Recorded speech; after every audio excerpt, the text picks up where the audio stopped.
Folks, Oppo used to produce that camera-centric phone with mediocre processor and the build quality was okayish.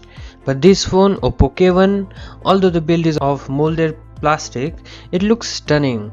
Now to be honest, even though it looks stunning, it gets scratched easily and it seems to produce fingerprint like from thin air. It means you can wipe it clean, you put it down and on the table and walk away for 5 minutes and you come back, the phone is full of fingerprints, and for the price point, its build quality is fine.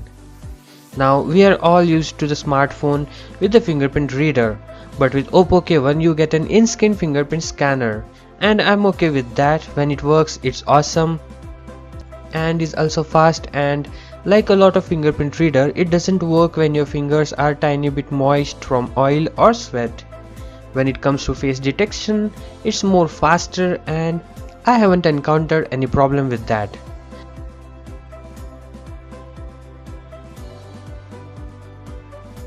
Now getting into the software, it came with Android 8.1 Oreo out of the box, which surprised a lot of people because some of the other mid-range phones came with Android Pie out of the box.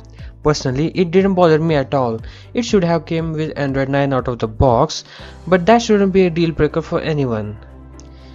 But when it comes to Oppo's Color OS, I'm not a big fan. It's not terrible, I really enjoyed the features, but there is something about it that bothers me. But thanks to Android's endless customization, I downloaded and installed the launcher and an icon pack with black theme applied, and it looks way better. And there aren't too many useless features. For instance, jump into additional settings and you can auto shut down and auto restart your mobile, and I think that should be a feature in every phone on this planet. But the overall performance has been great. The Oppo K1 has the Snapdragon 660 CPU with 4GB of RAM and 64GB of onboard storage, which you can expand using a microSD card. But there were still few hang-ups here and there, like when trying to switch between apps. They are not always in memory, making multitasking not a great experience, but hope to see changes in the Android Pie that will be coming at the end of this month. I'll be doing a video on that as well, so do subscribe. So let's chat about one of the main selling points, the display.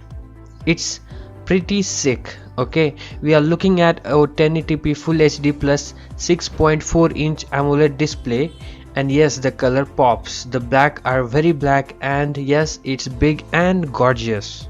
For me, the display is quite bright and the sensors work just fine for auto brightness. You can even change the screen color temperature in warmer and cooler tone if you wish to. Oppo K1 has a display setting to adjust notch to suit certain apps, which is really smart move. To be honest, I haven't come across many apps that need to change aspect ratio to full compatibility, which I was pretty happy with. So we got this little mono speaker at the bottom left next to a micro USB. Yes, it's micro USB, and in 2019 it's just lame.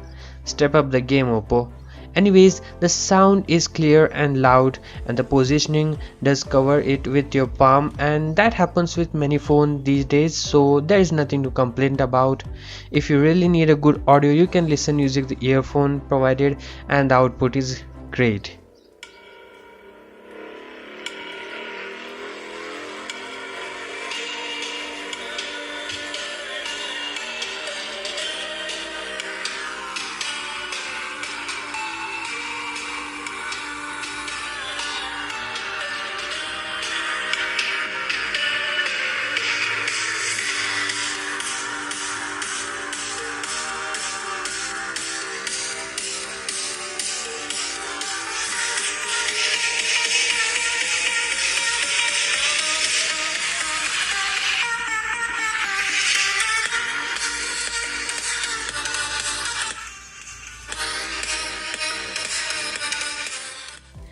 So coming to cameras, I'm not a photographer, but I don't really like to talk about the cameras like every single second.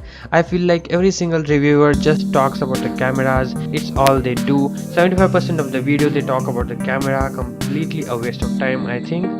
If you want to see camera review, then there are plenty of other videos out there, but what I think is In decent lighting condition, it takes some great quality photos, and there is no EIS provided for video recording even at a 1080p resolution. And I am waiting for camera 2 API for trying Gcam, and let's see how that performs when we get the Android Pie update.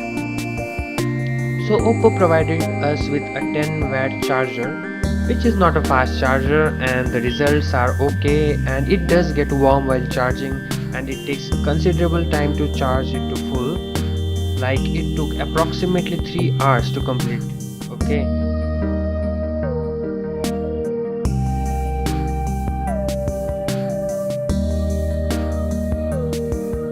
Anyways, battery life is good considering it is a 3600 mAh battery. I played PUBG for like 45 minutes, and just so you know, I won the chicken dinner. Let's not get off the topic. The battery drained from 54% to 43%, and that is 11% battery drain, which is good. Okay, there is no such option to show you the screen on time in ColorOS 5.2, so I cannot show you the screen on time as I said, but all in all, you can get a day and a half for moderate user and a day for a heavy user, and that's about it. If you want to know what I think about ColorOS 5.2 in Oppo K1, click on the I button on the top right corner. If you guys have any questions, put those in the comment section below. But long and short is that it's awesome phone with some really awesome features that I love, but with some compromises, with price being on higher spectrum. If you like this video, then show me your love with the like button, and if you are new to my stuff, then don't forget to subscribe to my channel, and thank you for watching, and see you in another video.